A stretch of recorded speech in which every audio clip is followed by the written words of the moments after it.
Great, everyone. Welcome to this meeting of the Town of Poughkeepsie Town Board on August the 20th, 2025, and we'll begin with a salute to the flag. Pledge allegiance to the flag of the United States of America and to the republic for which it stands, one nation, under God, indivisible, with liberty and justice for all. Okay, roll call. Okay, good evening, Bill Reuter, First Ward. Hi, I'm Barbara Laird, Second Ward. Ann Berger, Third Ward. Michael Saffone, Fourth Ward. Good evening, Ryan Sharp, Fifth Ward. Ann Schurshin, Sixth Ward.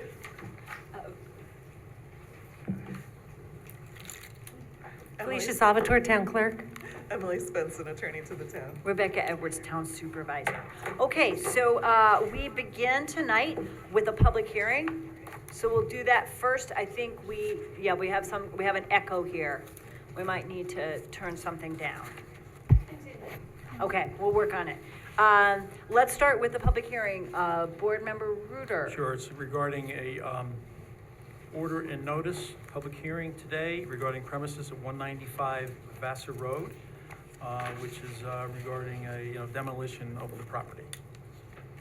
Okay, so I move that we open the public hearing. Second. All those in favor? Aye. All right, so if anybody here, online or in person, would like to speak to the proposed demolition at 195 Vassar Road, now is the opportunity to speak about that. Do you have anyone who wanted to speak on this issue of 195 Vassar Road? All right, then seeing none, I propose to close the public hearing. Second that. All those in favor? Aye. Any opposed? All right, so the resolution carries 7-0 to close the public hearing.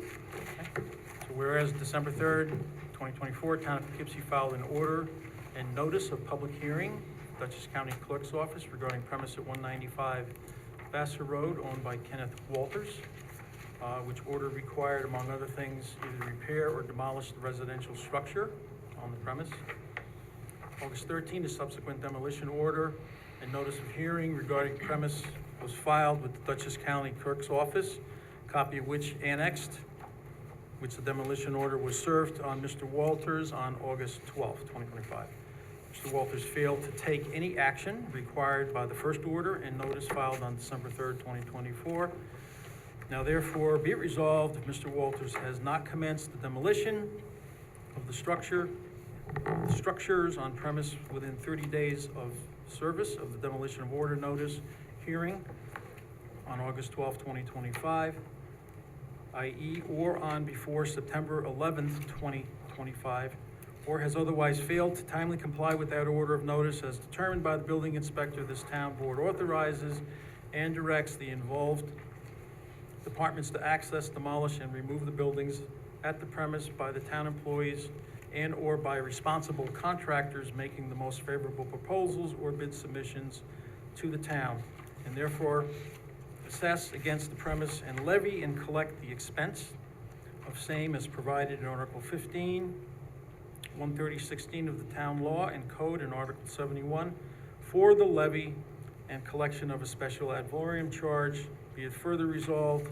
that this work is an enforcement proceeding and is therefore a type 2 action which is exempt from environmental review under NYSER Secret 6175C29. So moved. Second. Okay, is there any discussion of this? No, it's an unfortunate situation.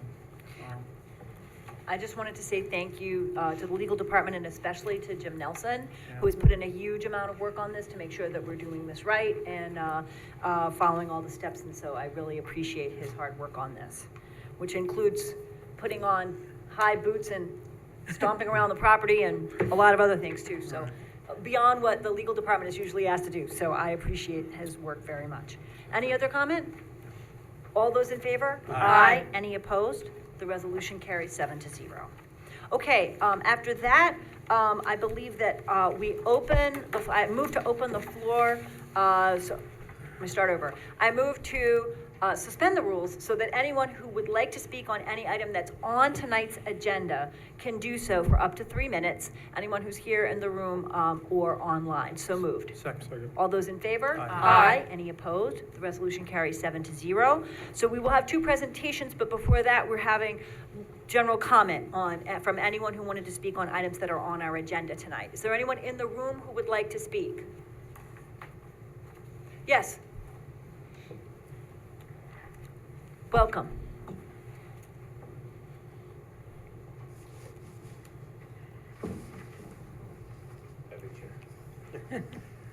Steve Oshley's third ward. It's actually on this special consent items, so I don't know if it's appropriate here, but just Yes. the Tom Fillery's Monday Market at Stanley Still Park. Is that trying to start like kind of a, lack of a better term, a farmer's market, or is it just one specific business going there on Mondays? It's going to be a farmer's market. Like a farmer's market? Okay, yeah, I just. They had one there prior and it didn't work out, and this one is hopefully going to be really good. Yeah, and I'm all for that. It was just because it was one specific business. That was my That's just the business name of the applicant. Right. The person So it that's would running it. expand, hopefully expand. Yeah, to oh, yeah. be Like a farmer's market, several Yep, businesses. it is a farmer's market. Yeah. Okay. thank Yeah, you. in fact, actually, we could give you the application, but it's definitely not for that one business, it's for providing a Yeah. market. In her other position, Tanya is also, runs the Arlington Farmers Market Right. for the Yeah. Arlington Business Improvement District, so she has experience and connections, and there seemed to be interest in that part of town in having a farmer's market on another night of the week, so we're gonna give it a shot. Yeah, no, I'm all So then we'd for have the Monday, farmer's Thursday, market Sunday. expanding. Yeah. It was just making sure it was a broader Yep. picture. It was. Thank you. Yeah. Thank you. Anybody else who'd like to speak? Who's here on items on tonight's agenda? Doreen, online, welcome.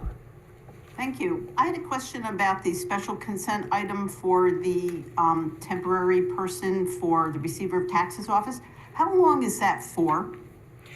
It is variable by year. We put money in the budget for it. The receiver of taxes usually needs help starting soon after Labor Day, but it's a matter of judgment as to when traffic picks up and when she needs extra help. It's usually for September and October, and then again early in the year for the season when school tax bills come in. I think So- they get them. Yeah, they get them all next week, I think. Right, so it's not a specified number of hours, but we budget, and it's just simply as needed. Okay, thank you. Anybody else? Okay, seeing none, I move that we return to regular session. Second. All those in favor? Aye. Any opposed? Resolution carries 7-0. All right, then next we have a presentation about the work of the Community Action Partnership, CAP, for Dutchess County. And Linda Haas-Manley, who is the leader of CAP, is gonna give us a few minutes of information to share with constituents and residents about the services that CAP can provide to our residents. So Thank you so much. 5 minutes, right? I will try to keep to that, thank Okay. you. We had some technical difficulties, so thank you for your patience. My name is Linda Haas-Manley. I'm the CEO for Community Action Partnership for Dutchess County, and I just wanted to share a bit about what we do, and I also have a special request at the end if we have time. But I just wanted to let you know what Community Action Partnership does. We have 4 community development centers in Dutchess County, and I don't know if I'm sharing the screen here. You just have to hit the share button.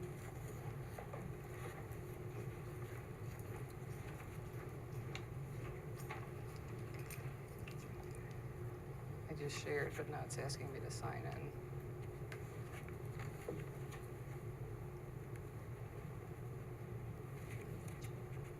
I got this.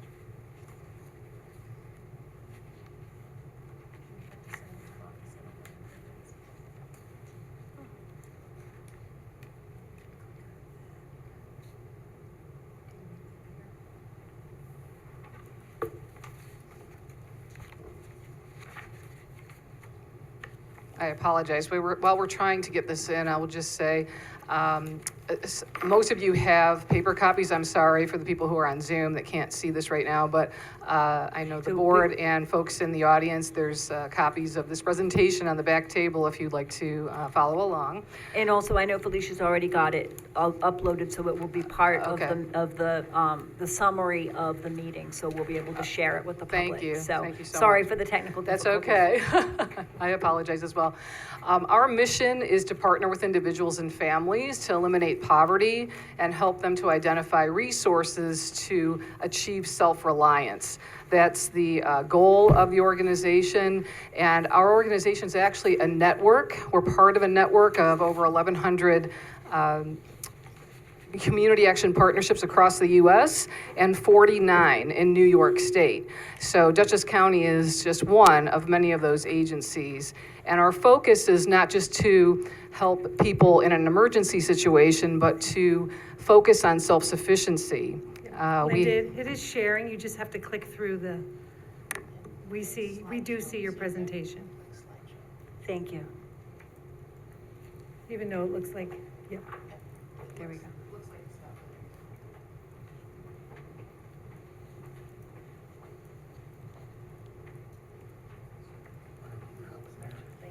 And we got a pro coming at you. Pro coming at you. Thank you, Steve. Thank you. We're close. Just Yeah, we needing can- to do the slideshow. Yes, I'm sorry about that. That's okay. We got it. There you go. Okay. Thank you very much. Thank you. Thank you for your help. Steve.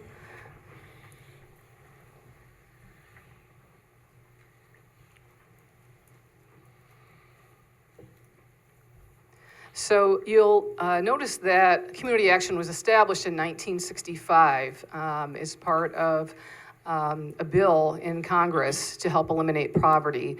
And our Dutchess office has been around since that time and was incorporated in 1979. So we're celebrating 60 years of work in the community. And we have a tripartite board structure because we're funded heavily by the Community Services Block Grant that was part of that bill in 1965. And so we have folks in the business community that are serving on our board, as well as public officials such as yourselves here that are elected, and also folks that gain help from us, so agency customers. So we have an even number of folks on that board. And that's part of the structure of that organization. And so we're actually looking for some board members to serve if you're interested, and I can talk with you about that after this meeting in a different venue. But I just wanted to share what the statistics are in Dutchess County, what we're trying to do to alleviate poverty and to help families become more self-reliant. And you'll see on this slide the stats there. I won't read them to you, but I will note that 28.4% of households in Dutchess County live below the ALICE threshold, which means that we have a lot of people who are employed, but they still can't afford the necessities. And so we're trying to help those folks as well as people who are unemployed and homeless as well. We do two types of services: crisis intervention and self-sufficiency intervention. And so the items that are listed here on this slide refer to the types of assistance that we give people when they're in immediate crisis. And two of our main programs that are funded by the Community Services Block Grant are Dress for Success, which you may have heard of. It's a career program. And also our weatherization program that's funded through the Low Income HEAP program. That's a federal program. And the weatherization program. That's also a federally funded program.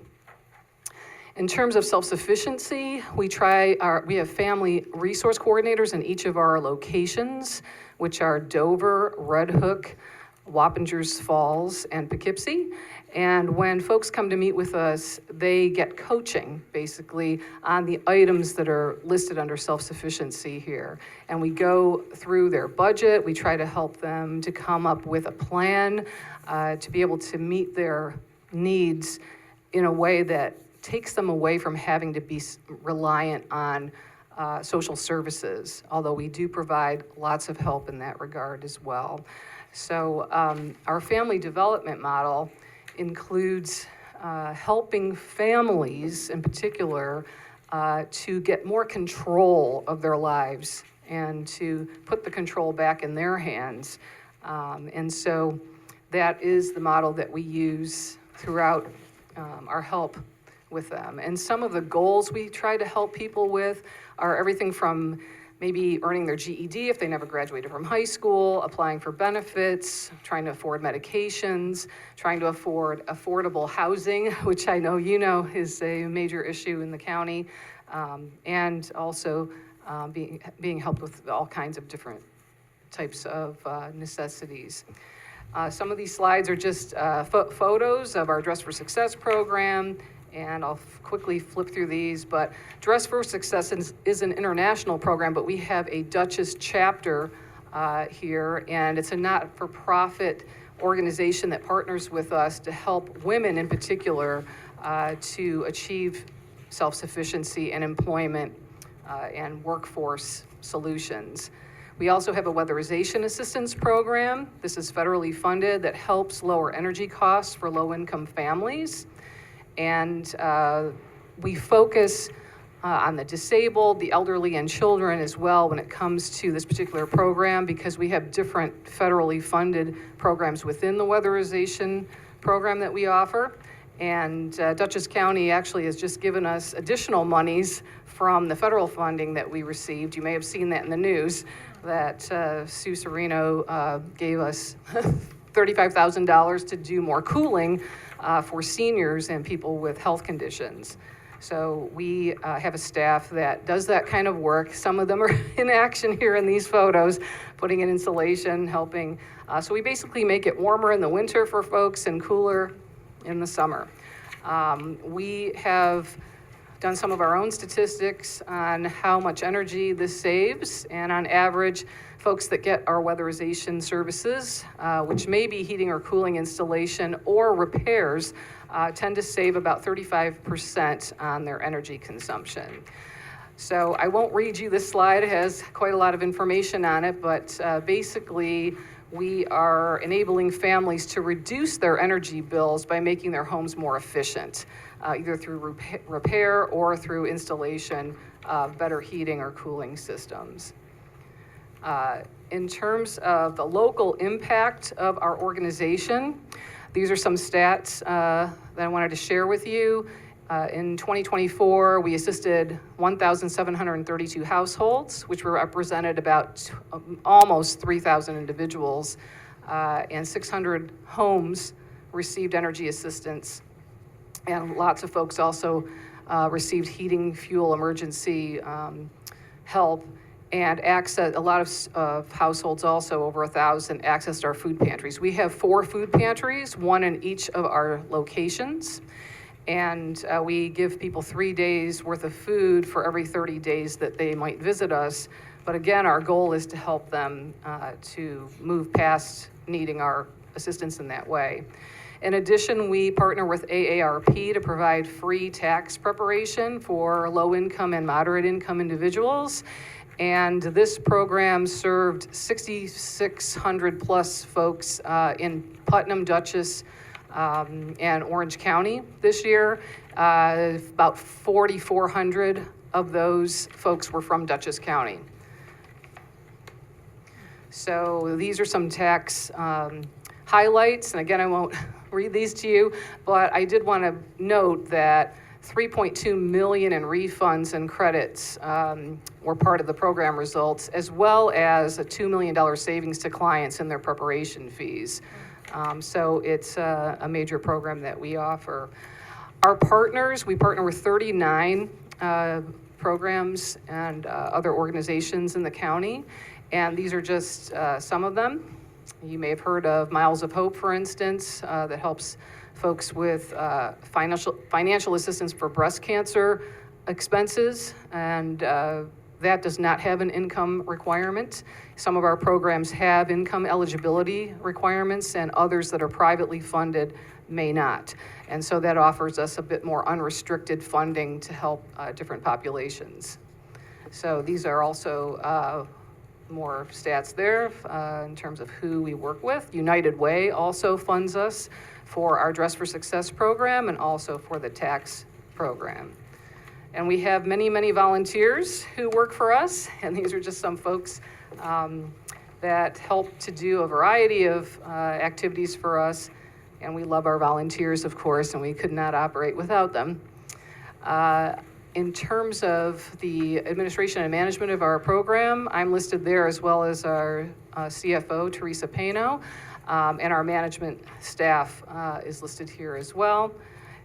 And just so you know, these folks listed here are our family resource coordinators who are placed at our individual sites. So we have family resource centers in Poughkeepsie, Wappingers Falls. It used to be Beacon. We just recently moved from Beacon in May to Wappingers Falls. Dover, which is our Eastern Dutchess location, and Red Hook and Northern Dutchess. So our goal is to empower families to reach self-sufficiency, and what we want to do is help people to understand how to better manage their finances and deal with other situations that sometimes bring them into rental crisis and utility crisis, which I know that Central Hudson gives a discount to eligible low-income families, but sometimes that's not enough. So we try to come in and give some assistance on our end, but we want people to have a plan in order to move forward so that they don't become reliant on any one social service, but try to build an economic plan that will work for them in the future. So I know there had been some questions about how people can get utility help from us. And a lot of times they will be referred to us by DSS or some other organization. They've probably tried other avenues before they come to us. And when they do, we do offer some financial assistance, but when we do the budget with them, we ask them if they have a plan after we give them that emergency assistance to pay their bill on a regular basis after that.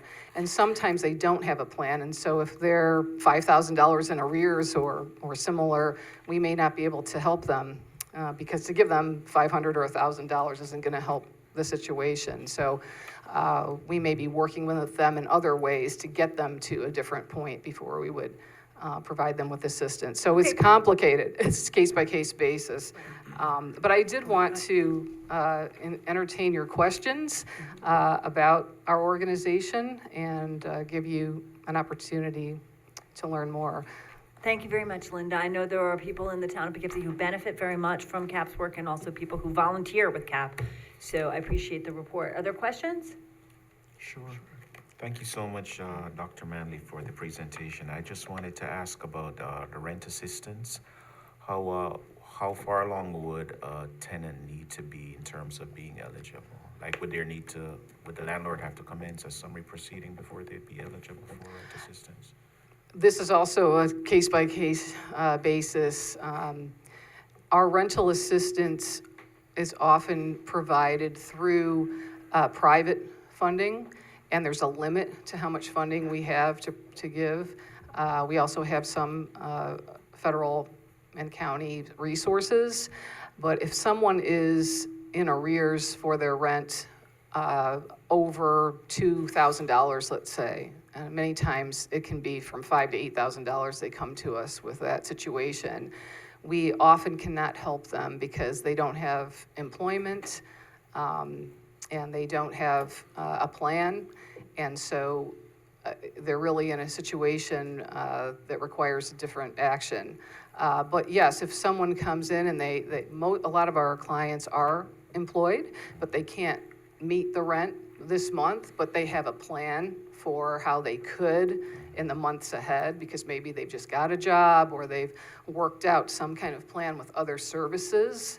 or we're able to piece together some assistance through different funding options, and we can see a clear path to them recovering from that emergency, then yes, we would provide that rental assistance. And we do provide quite a bit of rental assistance. In fact, our top 3 requests for assistance are rent, utilities, and food. Those are the top 3 items that people come to us for. Great. And there's many others as well, but those are the top 3. Thank you, Dr. Manley. I'm just thinking about if a ward resident came up to any of us and wanted help, how would we know when to call you? I don't want to ask about their financials and say, well, how much do you make? Oh, So sure, absolutely. what I would I do? think we are very good at assessing what would be most helpful. And so anybody can walk through our doors and ask for help. They Okay. don't have to be referred, they can self-refer.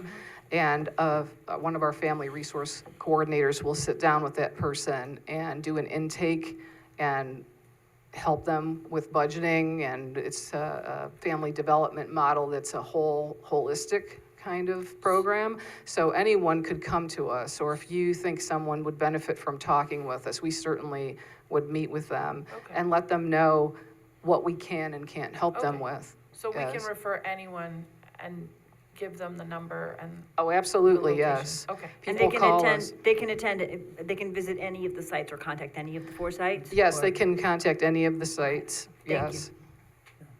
Okay, That's Couple great to questions, know. yeah? yes. Thank you, Dr. Manley, for what you do, and thank you Thank for coming you. here tonight. Thank you so Appreciate much. it very much. Just a couple quick questions. On slide 4 there, the 24,165, do you have any idea of how that skewed the inner cities? So in other words, the city of Poughkeepsie, the city of Beacon, if it's roughly 20%? Is this the 20% slide with of the families? number of households, or was this the This stats for slide's Dutch? the individuals in poverty, so how would that, so inner city Poughkeepsie. Yeah, and some inner of these city. statistics came from the New York State Community Action Association. And so they're looking at, for 2024, the 24,165 individuals Yes. living in poverty in Dutchess County. Poverty would be what they're looking at poverty from the federal government's definition. And so if anybody falls below that poverty line, they're considered to be living in poverty if their household income is below what the federal government says is the I poverty would just line. be a little more interested in the city of Poughkeepsie, the city of Beacon. We I might would have, assume it might be a little yeah, bit. there You may can be send data that. there, but I did not provide Okay. that, but. I might yes. actually have it from the last census. I have Okay. I have a map with census tracts in the town and poverty and children living in poverty by census tract. So if Okay. I can find that, I will Okay. fish it up and Yes. I'll share We it. can, just a Yep. general question. You Yes. can email it to me or you And can, that's fine. some of our services also extend to the Hudson Valley, not just Dutchess. That would include the tax aid program as well as our Dress for Success program. Okay. And then there are some programs that are Dutchess County residents only because the funder has restricted it to that, or the county, of course, that funds us wants the recipients to be Okay. Dutchess County residents. So on your heating assistance, I think that was slide 14. How does that interface with HEAP at all, or is that a Yes, separate program? we are funded by General HEAP and also low-income HEAP. Okay, Yes, we have a weatherization assistance program, and that's federal funding. Most of what we do for weatherization is federally funded. all right. I didn't want you to get thrown by this question, but I was just interested in slide 9. Where do you get the dresses and the clothes from? Donors, wonderful donors who provide beautiful clothing to us. Yeah. We partner with the International Dress for Success in terms of our structure, and we use their branding. And so we have lots of mobile programs that happen as well. But we also have a boutique that people can visit, and we have a full career program with interview help, career coaching, and job search skills. So it's not just a suit, it's also a conversation. Dress and how to be. How to interview, how to interact, Wow. and how to succeed in the workplace. Okay. And then you were going to share something about board members? Yes, our tripartite board requirement is a requirement of the Community Services Block Grant. And the idea behind that is that everyone in the community should have a voice in how the organization is run.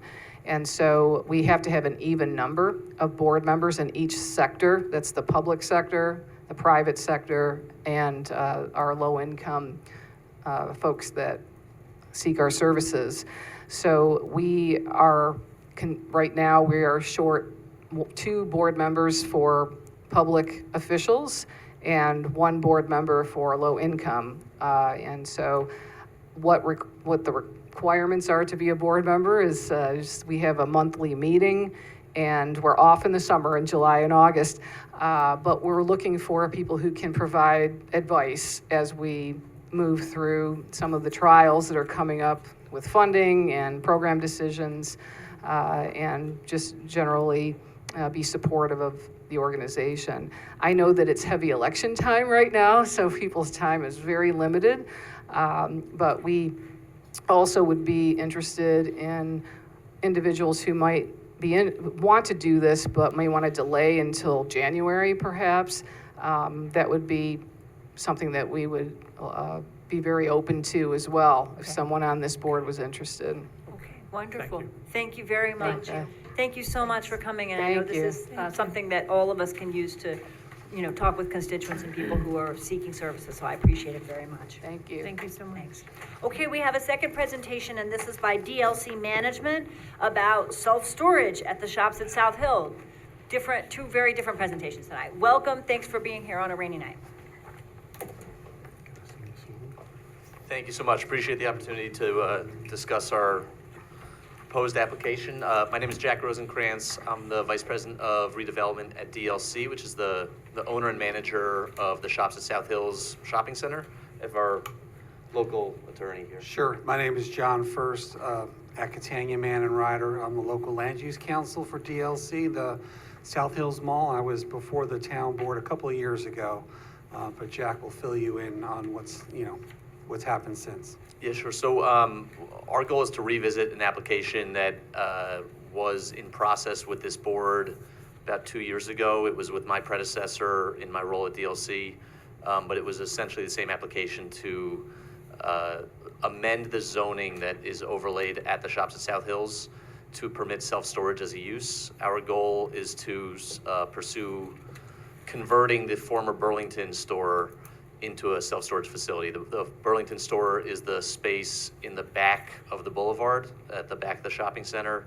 It's about 80,000 square feet, and we would intend to convert the interior of that space into a self-storage facility. Now, for the sake of giving you all the background of why it didn't happen 2 years ago and why we're coming back now, 2 years ago, the board at the time, and I know there's a lot of new faces, there's some that are the same, they were seeking a comprehensive vision of what was going to happen at the shops at South Hills before approving a single application for converting a space. Following that feedback, we actually had procured a local residential developer who intended to build apartment buildings in excess land at that property. We had a handful of meetings with Supervisor Edwards, with Mike Welty, with town engineering. We had run into issues with the sewer at the Tri-Muni Sewer Commission, and due to those limitations and sewer capacity issues, we weren't able to move forward with that plan. So despite our efforts to pursue a comprehensive vision, it really wasn't possible at the time, and it still remains something we're trying to resolve and bring back to the table and present to you all. But in the meantime, we'd like to pursue at least the self-storage component. It is very low impact to the overall property. As I mentioned, we're converting the interior of the space, so it's really, from a site plan perspective, no real changes to the property other than upgrading some of the facade and putting some more signage up there to show people that it's there. But it is tucked in the back of the property. It activates that space. It is a space that's been vacant since 2019 when Burlington was since there, and we've really had a difficult time refilling it with a retail operator. Partly because of the location in the back of the property, and partly because of the size just being larger than what typical retailers are looking for these days. So our goal is to submit an application for the zoning amendment next month, but we wanted to take this opportunity to share with you all our intentions and offer any feedback or questions, or sorry, answer any questions you might have as we pursue this plan. And I know Mike Welty is also online in case people had questions. I'll confirm that we have been in conversation about a residential plan, that the tri-muni was not taking will serve applications last year, that there was they paused receiving new applications, so it couldn't move forward. Tri-muni now is receiving applications for new service, and Andy Learn has worked pretty hard to figure out what the town would need to do to partner with DLC to apply. So there's no guarantee that Tri-Muni would provide the sewer services, but it's an open process now, and we think that it can move forward. So my hope is that this is in fact part of a larger plan at this point that was stalled by the sewer issues. So, questions? Well, I'd like to say I'm glad to see you're back. I thought it was a great idea 2 years ago. I still think it's a good idea. And when and if you are able to build apartments there, I'm sure they'd be happy to have close storage units there. And you're right, it's a large space. There's not a lot of other things that'd be interested in going in there. And I think it'd be a great way for you to, put it back into use and be able to get some income on it to help pay the taxes you have to pay for the site. So I think it's a great idea. I think environmentally too, it's the lowest impact thing you could do there. And well, we have a lot of storage units. You guys tell me that, is successful and they're needed, so I think that's great. Other questions? Sure. Welcome, Mr. Rosencrantz. Thank you. How are you? Good to see you again. So when you were speaking in your letter, and thank you, Supervisor, for forwarding this letter to the board. So your understanding is that there's capacity issues have you submitted previously a will serve, or have you not? So we submitted, 2 years ago, we had direct conversations with the town engineer, who Okay. at the time, I believe the developer had submitted will serve applications, and we're told the committee is not accepting any new flow into the system. Okay, so you never really got to the point of a will serve We've formal request, but you went through the process.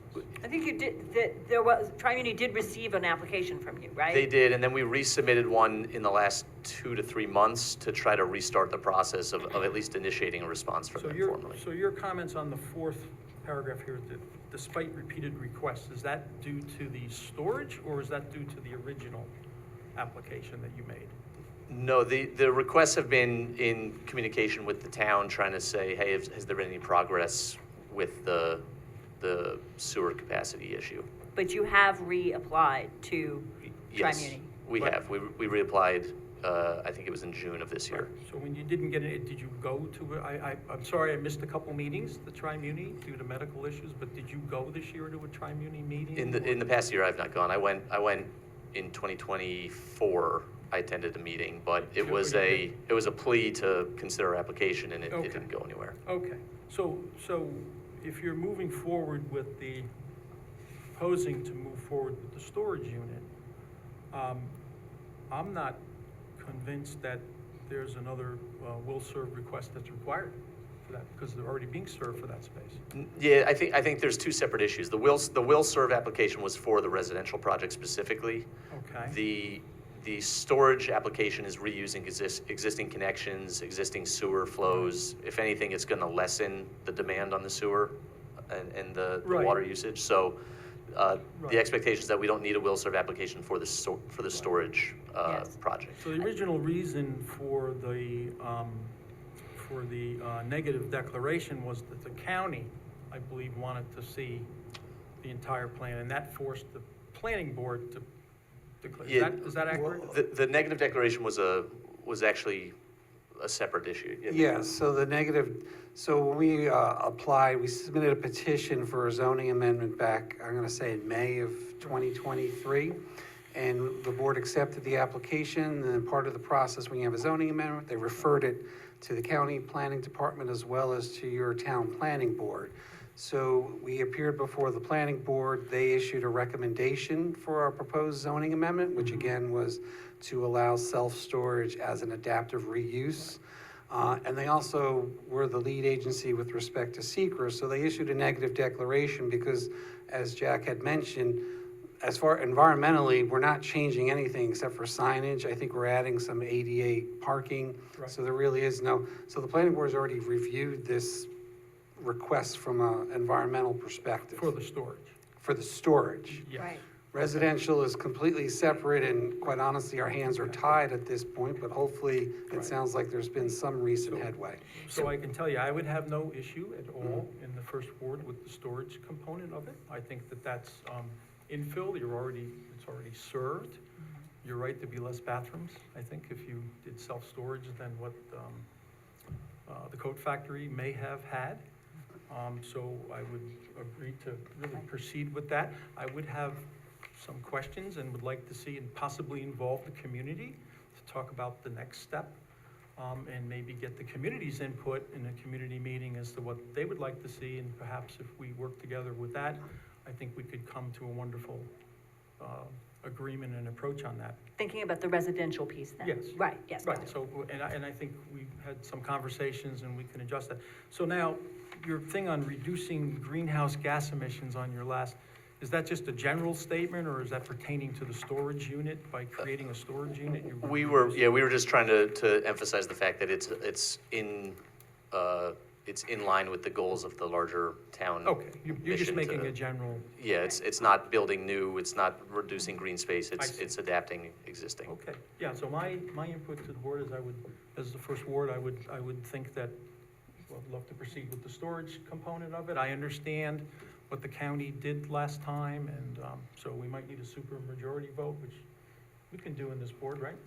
I think so. I'm not sure whether we need to override anything from the county. Mike Weldon might be able to comment, but I think that a prior town board wanted to see a comprehensive plan for the site in place before they approve the self-storage. My sense is that this board's view might be a little bit different, or at least I'm in line with your view that it's not inappropriate to change the zoning to allow self-storage on the back side.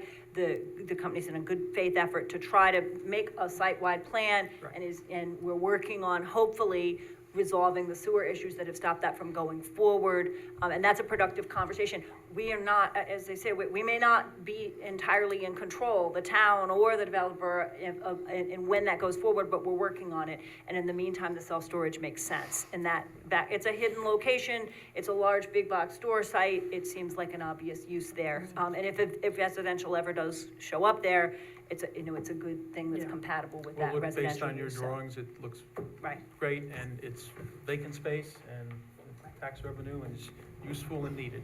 And Thank you. it's obviously been vacant since 2019, so it's Right. a challenging site. Is there anybody else who wanted to speak? I'm just very happy that you're not, blasting through a hill, leveling off a hill, making another giant building on Route 9. So I'm very happy, like everyone has said, with reusing the existing space. Thank you. Yeah, and that is the goal in the comprehensive plan, right, is to reuse the sites Yes. we've already got and protect green space. That's the hope, Right. so thank you. It's already got So- the parking lot. You don't have to have any more impervious surface on, places that were land. So Thank you. that hopefully gives an initial conversation, so that when this comes up next month and people see the zoning request, we've had the conversation in advance and people have a sense of why that zoning request is coming. Any other questions, comments from board members? Thank you for coming. Okay, thank you very much for coming. Thanks so much. Thank you. Take care. Okay, we're on resolution number 4, but I'm not sure, I think it's you, right? Go for it. Yep. Number 4, be it resolved that the town board of the town of Poughkeepsie does hereby authorize the town clerk and the engineering department to advertise for bids for Spack and Kill sanitary sewer pump station replacement pursuant to plans and specifications prepared, which plans and specifications will be available on August 21st, 2025 in the office of the town clerk, the town's website, and on BidNet, with a pre-bid meeting held at the site on 177 Spack and Kill Road, Poughkeepsie, September 10th at 10 a.m., and the bid opening being held on October 20th at 11 a.m. So the town of Poughkeepsie does hereby reserve the right to accept or reject all bids in whole or part, and this is a type 2 action requiring no environmental review. So moved. Second. Okay, this is a much-needed project. We've carried it along to the point of putting it out to bid. Any questions or issues? Just really glad to see this is finally happening. It's been many years. Okay, all those in favor? Aye. Any opposed? The resolution carries 7-0. All right, Resolution 5. This is regarding a permit to approve the application submitted by Stephen Farrell to hold a block party at 39-45 Round Hill Road, where the police department, traffic division will be able, so that they can close the street but allow access for emergency vehicles. And we do hereby waive the open container law. So moved. Second. All right, biggest and best organized block party in town. Yes. And they do a fabulous job over there of including everything from bouncy castles to beer for the folks who are the adults. And it's a really great event that brings the whole community together. So glad to see that happening. All those in favor? Aye. Any opposed? Resolution carries 7-0.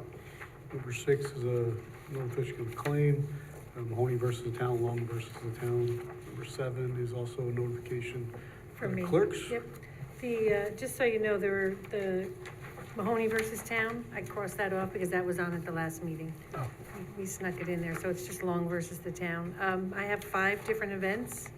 So the first one, we have the Big Lawn Music Festival that's gonna be taking place at the Plan B Brewery. For anybody that wants to go to that, that's this Saturday, the 23rd, with a rain date of the 30th. And that is from 12 o'clock until 8 o'clock. And they're gonna have lots of good local music.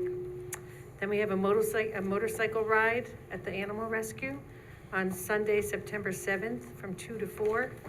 And they also have a rain date of September 14th. That's Hudson Valley Animal Rescue? Yes, they're having a motorcycle ride there to raise money. And then the third one, we have whiskey, bourbon, and barbecue event at the American Legion Post 1302 on Saturday, September 20th, from 12 to 6. And I think this is the 3rd or 4th time that they've done that for the Veterans Sportsman Association. And we have Mayor's Block Party fireworks that are happening on Friday, the 29th, which is next Friday at the baseball field at 9 o'clock for those folks that want to know ahead of time for their pups. And then we have a car show at the VFW, Post 170 on Violet Avenue, not this Saturday, next Saturday, August 30th. And that is from noon till 5. They're having a car show, and that is it. And whoever's turn it is, That's all you got. there was That looks busy a here lot for at the few last weeks. moment. I'm Yep. still waiting for a few insurances, but everybody's good. Okay, good, thanks. All right, and then I All think right. I have Resolution 8. Yes. Be it resolved that the town board of the town of Poughkeepsie does hereby grant special consent to the following items, to wit, appoint Megan Pantalini to seasonal temporary clerk in the receiver of taxes office, authorize Tom Fildery's Monday market at Stanley Still Park, and a resolution of a police FOIL appeal. And be it further resolved that upon the objection of any member of the town board, an item may be removed from the list and voted on separately. So moved. Second. Okay, any discussion? Is the board ready to consider these measures? All those in favor? Aye. Any opposed? The resolution carries 7-0.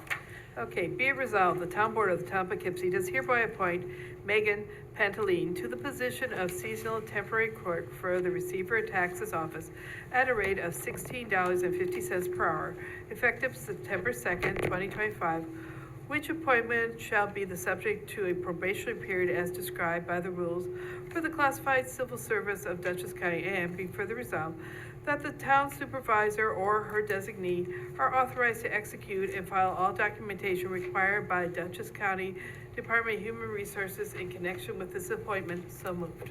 Second. Okay, and this was, as we stated before, this is a seasonal position, when needed, called in when needed, usually in September, October, and again, early in the year in the high tax seasons, so. Any further discussion? All those in favor? Aye. Any opposed? The resolution carries 7-0. Okay, the resolution 2, special consent 2, whereas the town board of the town of Poughkeepsie has heretofore received an application submitted by Tanya Speed of Tomfillery LLC for a farmer's market at Stanley Still Park every Monday from September 8th through October 27th, 2025, from 3 to 7 p.m.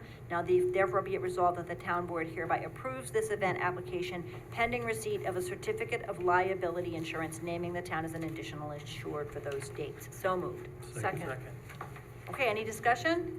Yeah, I'd just like to point out that Tanya is working with our rec director to do this. This was actually one of his ideas when the farmer's market that was supposed to go in there fell apart and didn't actually end up showing up, that he really is interested in getting more use in this park and thought this would be a great opportunity to try. And Tanya does a wonderful job organizing the Arlington market. It runs very smoothly. Often hear compliments that our market is one of the best organized in the area. So I'm fingers crossed that this will go over well, and there's no other markets on Monday, so hopefully it's a hit. Okay. It's not gonna be October 13th, that's excluded, just so everybody knows that's Columbus Day. Okay. Or Okay, whenever- so it will be excluding Columbus Yeah. Day. So it'll be like, they're gonna There's do like 4 days. seven Mondays Yep. and across the fall. Yep. See how it goes. Okay. All those in favor? Aye. Any opposed? The resolution carries 7-0. Okay, special consent 3, Ashwini Suktankar presented a FOIL request to Town of Poughkeepsie Police, August 12, 2025, requesting a police report regarding an incident that occurred June 2nd, 2025, in the grounds of Spackens Hill UFSD, which is annexed in Exhibit A. The police department denied the request due to an ongoing investigation. Ashwini Suktankar has appealed the police department's denial of the FOIL request, which denial and appeal are also annexed in Exhibit A. Police Chief Cavalier has independently reviewed the request and has submitted his report thereon, annexed in Exhibit B, dated today, August 2025, whereas the town board has considered the appeal, Chief Cavalier's report, and the advice of counsel, and therefore be it resolved, the town board of the Town of Poughkeepsie finds that the records requested in the August 12, 2025 FOIL request are exempt from release because they were compiled for law enforcement purposes, and disclosure would interfere with an ongoing law enforcement investigation, specifically because the release of these records would reveal confidential information and interfere with prosecution and judicial proceedings. And be it further resolved, Ashwini Suktankar's FOIL appeal is hereby denied, and it be further resolved that the legal department shall transmit a copy of this resolution to Ashwini Suktankar and to the New York State Committee on Open Government. So moved. Second. Okay. As said in the chief's letter, this is an ongoing investigation. So you know, the investigation is not concluded. If the board would like to discuss this in executive session with counsel, we can do that, if the board would like to do that. Just making sure that everybody knows that that opportunity is there. But further discussion, if anybody wants to discuss it publicly, or we can go in exec session. I think it's pretty self-evident at this Yep. point. I think this is an active, ongoing investigation. Very reasonable, we go with the chief's recommendation and the And I'll council. abstain, as I did. Yes. Sorry. Okay, so we're gonna have one abstention. All those in favor? Aye. Aye. Any opposed? All right, the resolution carries 6-0 with one abstention. Okay, I believe that the next item of business is the supervisor's report, and I just wanted to report on a couple of things that we've been working on before we have final 3-minute public comment on any item that people may want to speak on. So first of all, I just wanted to thank you to the rec department again for a lot of different summer programs. The last summer concert ended last night. It was almost Floyd, and there was a really big crowd and very enthusiastic, and they even had lights and smoke effects. It was pretty impressive, and so that was a nice way to end the summer concert series. I believe there may be at least one more film that's closing out, and also the summer camp. I wanted to talk a little bit about Central Hudson. There's a lot of conversation around the PSC's decision to allow rate hikes, even though we had a big hearing here at Town Hall, and Town Hall was packed with people, and there was not a single person out of something like 80-some who spoke who was in favor of the rate hike, and people had an array of different reasons to talk about why Central Hudson did not need that rate hike. And I've been in conversation today with Assemblymember Dee Dee Barrett's office about what kinds of state assembly responses there may be or state government responses. And also I'm reaching out to the governor's office and others.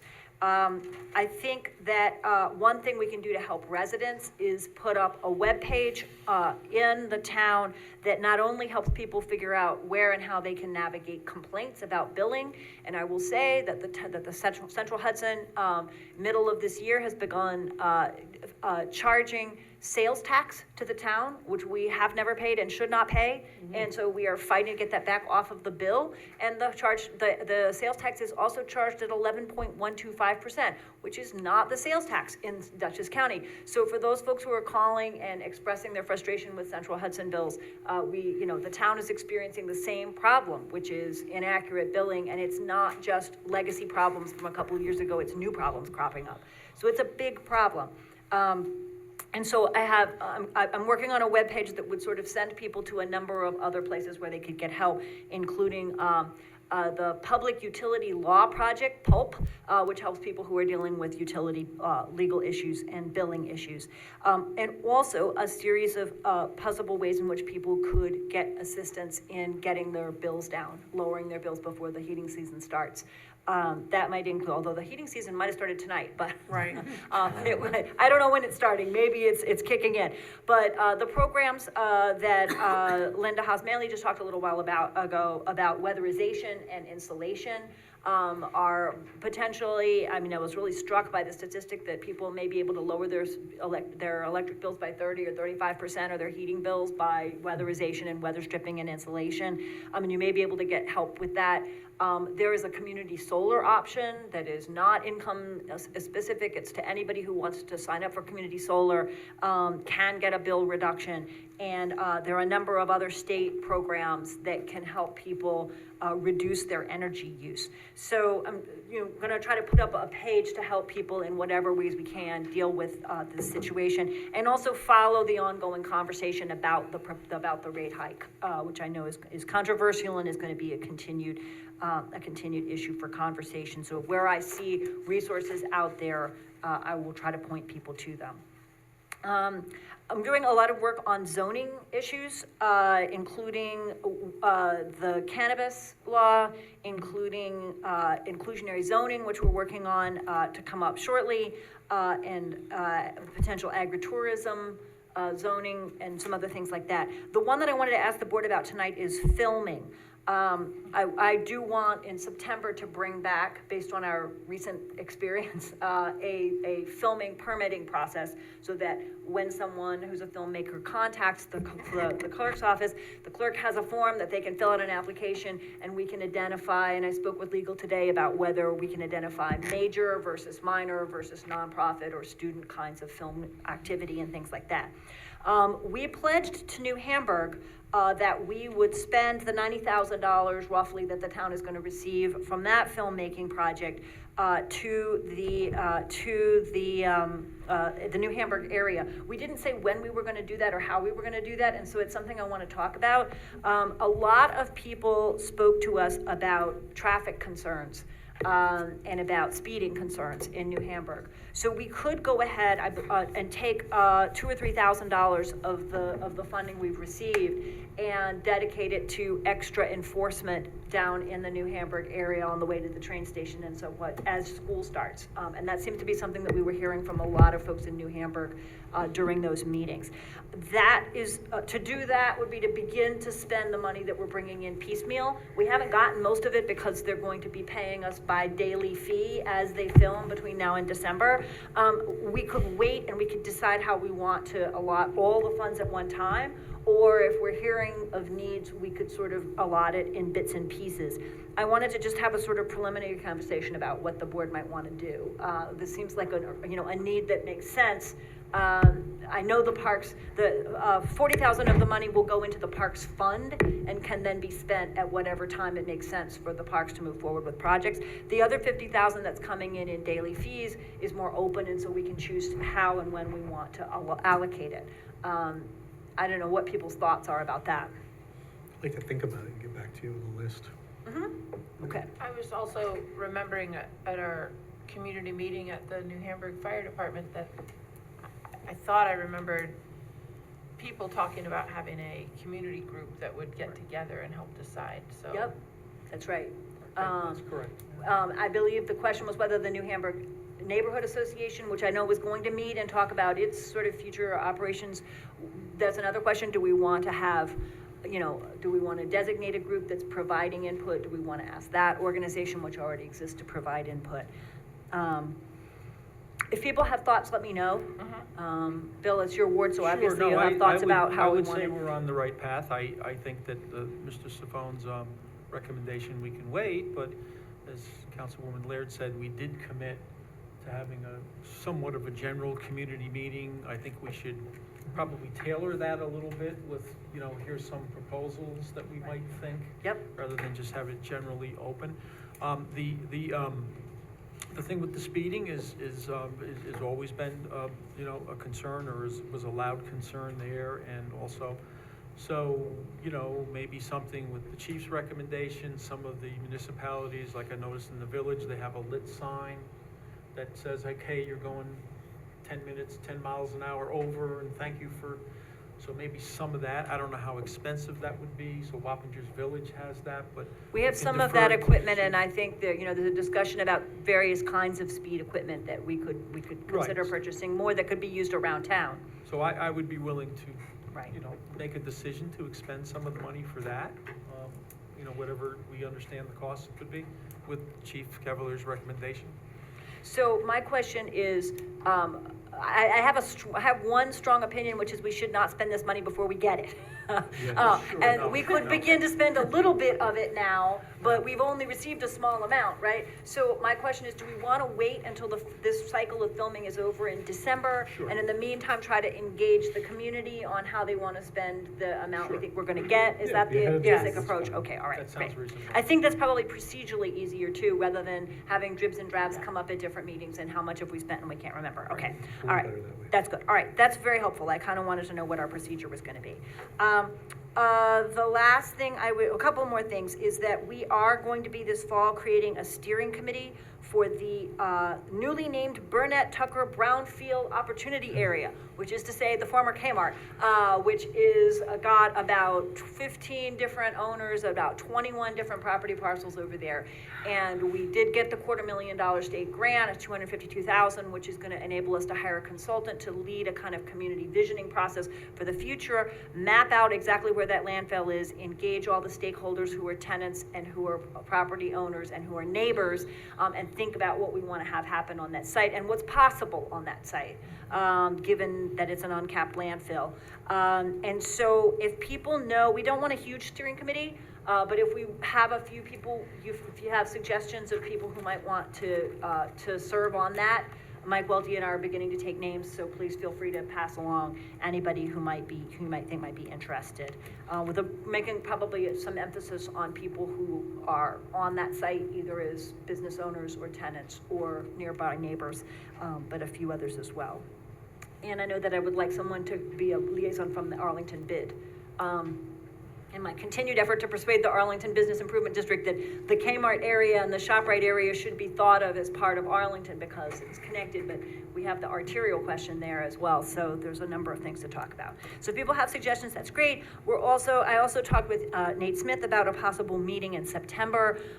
If we had a nonprofit, a 501c3, that was called something like Top Rec, or Top Parks and Rec or something like that, that was able to fundraise for our parks, for summer camp scholarships, for an array of things that we might need for the senior center. That could be a sort of legal umbrella for things like the Sunshine Club at the senior center, and for fundraising and things like that. It would be super helpful. The municipality itself cannot fundraise legally.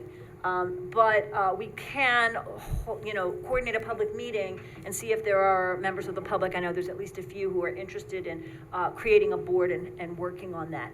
A group that was, a 501c3 organization that worked on sort of like the Friends of Peach Hill, but more broadly for all the rest of our parks and recreation programs, could advise on a park master plan and on, needs for various parks, as well as getting the word out, getting sponsorships and things like that.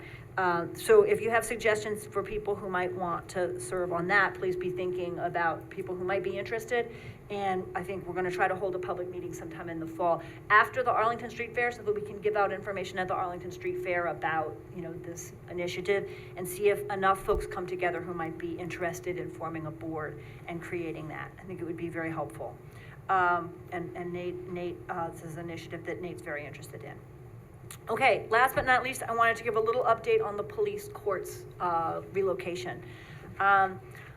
The best plan as of the moment is that the police would fit in this building, and we did use some of our ARPA funds to have Labella do an initial fit. The question at this point is whether the police and courts could both fit on this site. The initial plan was, it didn't have that clear yes or no. It had a sort of yes, maybe. One of the big issues is parking. Parking is very expensive for court dates in particular, but it's for very short periods of time, but then you may have 130 cars. So we're wrestling with the parking issue and some other issues to see whether courts and and police could both fit on this site. Obviously, we can't look for a new location for town hall, either temporary rented space or permanent space, until we know whether it's going to need to include courts. Because if we're looking for rented space or alternative space for town hall and courts, that's a very different proposition than having town police and courts here. I have definitely heard strong views on the part of the judges and other folks of wanting police and courts to stay together if possible, or at least to be very close by, but hopefully being together if they can be. So we're working on that. In the meantime, the possibility of a couple of other sites in Ward 4, over in the Fairview area have come up that would be sites that would, if police and courts went there, then town hall wouldn't have to move, which would obviously reduce the cost a great deal. So we're exploring those sites, and Labella is helping out with some sort of initial look at whether there are environmental issues or floodplain issues or other flags. Police need multiple entry points to a site and secure parking and some things that are not easy to find in all locations. And we are taking a look at whether Fairview, whether there's anything there in terms of the Fairview Fire Department also, whether it's worth approaching them to talk about some kind of shared public safety building. So I'm hoping over the next month, I'm hoping within the next, right after Labor Day, to reconvene the police and courts relocation committee and kind of hash out some details about what would happen if the police moved on this site, and to sort of try to figure out over the next month or two definitively whether courts could also fit here. And that's going to be a matter of Labella, asking Labella to look at sort of make some tweaks. At some point, I may need to come back to the board for more funding. If we are asking Labella or another, it may just be a rider to Labella's contract, to look at how town hall might fit at other sites. I think something like $4,500 might be enough for us to look at another site, but I don't want to spend money without making sure that we know what we're looking for. And again, the question is, are we looking for a site for both town hall and courts, because only police fits here, or are we fitting police and courts here, in which case we could then think about another site for town hall. And in the meantime, if another site does prove viable for just police, courts, and another site over the next few weeks, I don't think we're gonna spend months and months looking for other options. We've gone through most of the options that are out there, and there's serious drawbacks. There are open spaces of land where we would have to build a police station with a septic tank, because there's no sewer.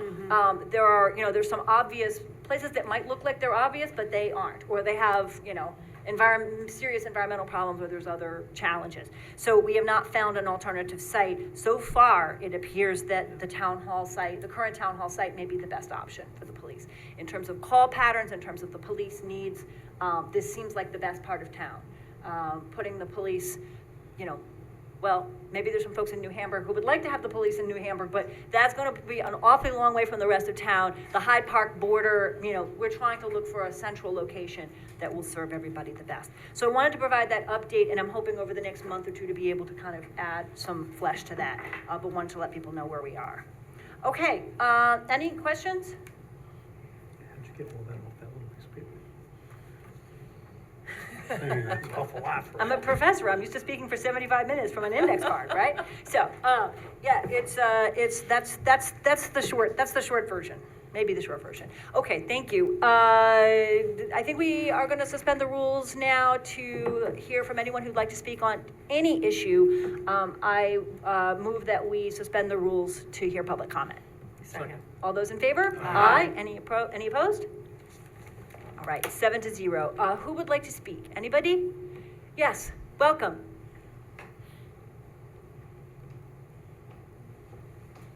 Barbara Helm for Diane Stack. Just an update on what's happening with her water bill.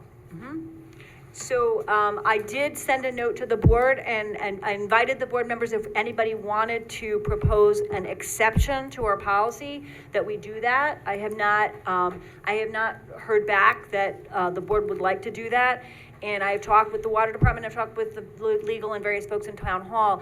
Our policy is pretty clear, which is that if the water wasn't used, if we made a billing mistake and the water wasn't used, that we have always gone the extra mile to change the bill. But if the water was used, if it went into the house and got used, then it's the customer's responsibility. In the long term, well, not actually in the long term, over the next year or so, we hope to implement a FlexNet system, which means that we're gonna be able to detect unusual levels of water use and alert customers, not just during the billing cycle, but within a few days, if someone has a massive leak and they've gone to Florida for the winter, that we hope we can, tag that for them and say, hey, you may have a problem because we're seeing water usage that doesn't look anything like your normal pattern. But right now, we don't have FlexNet in place yet. We have a couple more steps to get that in place. And so it's a challenge to figure out, what exceptions to the rule would look like. So I think my sense is that the board has not been in favor of putting this on the agenda to discuss an exception to the usual billing rules, and open to that, for the next meeting if anyone would like to do that. So that's the update that I have. The usual billing rules would be when you receive the bill, you have to pay it. She did not receive her bill. And then the next time, what I said last time is that she got a bill for $303 added to the $114, which her bill is normally $30. So it wasn't her, there has to be rules of exceptions. This is not her fault at all. If she had received the bill when she was supposed to, it would have been taken care of. Am I not getting that across? I don't know. I don't understand. In other words, what you're saying is, how can I give an example?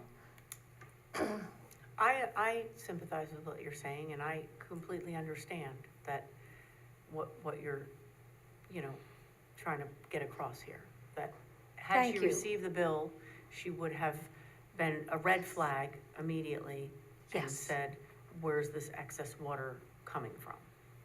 And she would have, Called her neighbor, i.e. you, to say, hey, maybe I have a leak. Can you come over here and help me out? right, So this was a leaky toilet, right? yes. Right, so there was a leaking toilet for a number of months. So I would like to revisit this and put it on the agenda next month. I mean, as we get, thank you, as we get really involved during the normal course of events between meetings, we get an email, and sometimes it just slips, it slips our mind. And I do remember hearing many people at the end of the meeting just kind of discussing it and saying, what can we do? What can we do? What can we do for her? So if you don't mind, I will put it on the agenda for the September meeting, and maybe then. It's very hard with the open meetings law. We can't really discuss a lot when we're not in meetings. So that's where we kind of defer, and we think, oh, it'll come up later. And that's one of the drawbacks of having, you have to have open meetings law so we're transparent. Right. But then you can't talk about anything until we're, Right. we can email, but email's We'll not right. And I defer this to discuss at the next meeting. I will make the argument that, just to share, that I've had a number of people come in to say, Apparently my bill got lost in the mail. I got divorced and my spouse never forwarded the bill to me. I was away, my mail didn't get forwarded, or for a number of other reasons, people didn't get a bill. And so we have waived late fees, and we did waive late fees in this case, but I think the board's gonna need to wrestle with some complicated questions about what happens when you offer exceptions, and in what cases do you offer exceptions? Do you say, you know, we can't always be responsible for the mail getting where it needs to go? We do our best. So I think there's a number of things we could talk about here. Since 2 board members at least would like to discuss this at the next meeting, I'd be happy to put it on for discussion. Okay, just a clarification, ma'am. So you're, just to hear you understand, you're saying that the person did not receive a bill? Correct. Okay, so then, when the next bill came in, it was double, so you would have noticed, say. It was if more than 300 If the amount was 300 for the second bill, it would have been 150 the first bill. If they got it, and then you would have noticed there's a problem and took care of it at that point. Correct. Okay, so now, can we confirm, do we know that the water department, that the bills did in fact go out? We cannot I cannot guarantee, there were some mistakes in that billing cycle, so I cannot guarantee that the bill went out in that cycle. Okay, but as. But in every billing, in almost every billing cycle, we have at least some bills that people don't receive for one reason or another. But in this case, there was a substantially larger number of bills that people did not receive. The process that the town followed was the same as every other month, that the bills went out. Some might not get through the mail, we don't know, but we went through the batch, and the process that we followed was the same for that month versus the second. Recognizing that there was an unusual number of bills not received, we did waive late fees for March. Right. Now, Okay. just for the record, I did not receive my water bill, and I actually saw Tommy, and I said, Tommy, I didn't get my bill, where is it? And he let me know there was a glitch. But I was at least looking for my bill, not that she wouldn't. I mean, at her age, I give her some play in there in that regard. But I mean, we can't control US mail either, so. So we will put this on the next agenda for a board discussion to discuss whether and in what cases we wish or choose to make exceptions to the rule in terms of, you know, waiving fees for water used. Okay? Okay. Thanks. I just want to make a statement that I had asked are there an exceptional number of people each month that they have leaky toilets? I mean, is it a high percentage? Yes, actually. You would be amazed at how many people have either a pipe or a toilet or some Water other running somewhere issue, that or they don't a pool realize. leak, you know, or a range of other things. Yeah. We do hear a lot of concerns. So that's not to say that we shouldn't make exceptions, but yes, we do have fairly often people have issues in their home in which they have water loss. And there's no way to catch that unless you see that water bill and you're amazed at the usage. Right. And you're shocked. So that Right. typically is kind of what happens. They see the bill and say, oh, I must have a leak, and then they do damage control. Until we get FlexNet, and that will report right to the water department, and they will give you a call when this happens, when we get the FlexNet system. So I They'll think call you. we're seriously bending and stretching the 3-minute comment period here, Yeah, which is sorry. just fine. But that was helpful because it gives me a sense that the board would like to put this on the agenda for the next month. Thank you for putting it on the agenda, and just, thank you. You're welcome. You're welcome. All right. Thanks very much. Is there anyone else who's here in the room who would like to speak during the 3-minute comment period? Welcome. Sure, I'd like to just raise an issue. It may not be your problem, but you guys can direct it to the right spot. The traffic light at Sharon Drive and Route 9, when you're turning left out of Sharon Drive onto Route 9, it is not working right because the sensor is blocked by the foliage that has grown on the northeast corner of that intersection. Unless you are right up at the stop line, it does not change. And, you know, you shouldn't be sitting right on the stop line. You're supposed to be a little bit back. That's proper driving etiquette. So it's not changing. And I've seen a number of people who have ended up running the light because it does not change. If they're sitting back half car length from the stop line. So The pine tree that is there at the northeast corner needs to get trimmed back. It's blocking, it started in the spring with the growth. The sensor is being blocked, and people are having to run the light because it ain't changing.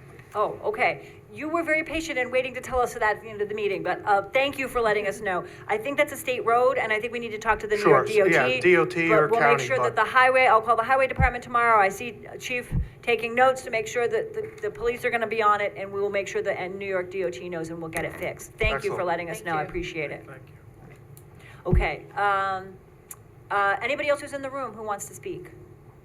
Okay, online, Doreen, welcome. Thank you. And I would like to remind you that it is good that you have public comment, and if you do choose to limit it to 3 minutes, it really should be 3 minutes for everyone. Everyone's supposed to be treated the same. So if you have a back and forth going, longer, you really cannot cut off other people. Everybody has to be treated equally under the open meetings law.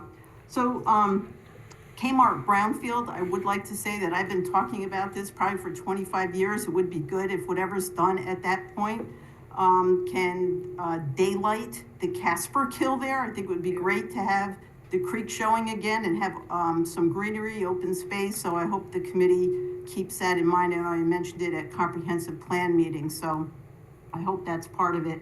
I also, again, about the battery energy storage system. I asked about it at the last meeting. The implications seem to be, if it wasn't in there, at least it was your intention to have something in there so that any emergency costs that were incurred by the fire districts would be covered. I don't see that in there. It's not in there according to my the answer to my FOIL request. So again, this is something that the town board has control over. A lot of times you say you can't control fire district costs, but in case of emergency and there's some huge overtime costs, if you can mandate that they have to pay for yearly training, I don't know why you wouldn't want to mandate that they include overtime in that, overtime costs. So, Okay, so we did that is- ask for your legal opinion about that, and so I hope that before we discuss it on September the 3rd, that we will have a legal opinion on what we can and can't do on that, so. Okay, And great. on the then 3 last minutes, thing- yeah, and on the 3 minutes, I don't believe Ms. Helm spoke for more than 3 minutes, but I really did need board guidance on whether or not to put that on the board for the next meeting so we could follow the open meetings law, so, thank you. Anything, is that all? I didn't Well, I mean was to cut going you to off. ask about the temporary certificate of occupancies, the ones from back in March that had been brought up again where they owed fees. So do you have an answer for that, or should I file a FOIL request? I will talk with the building department, but I believe that Bruce Flower, who had just been incoming building building director, has determined we had to separate out the ones where the violation had been resolved, but the fees were never paid versus those where there may have been an open violation, but I think he has gotten those squared away. I will check. Thank you. Thanks very much. Anybody else? Okay, then seeing no further comment, I move to return to regular session. Second. All those in favor? Aye. Any opposed? The resolution carries 7-0. And I move at 8:25 to adjourn. Second. All those in favor? Aye. Thanks so very much. Everybody stay safe and stay dry out there. Thanks. Have a happy holiday.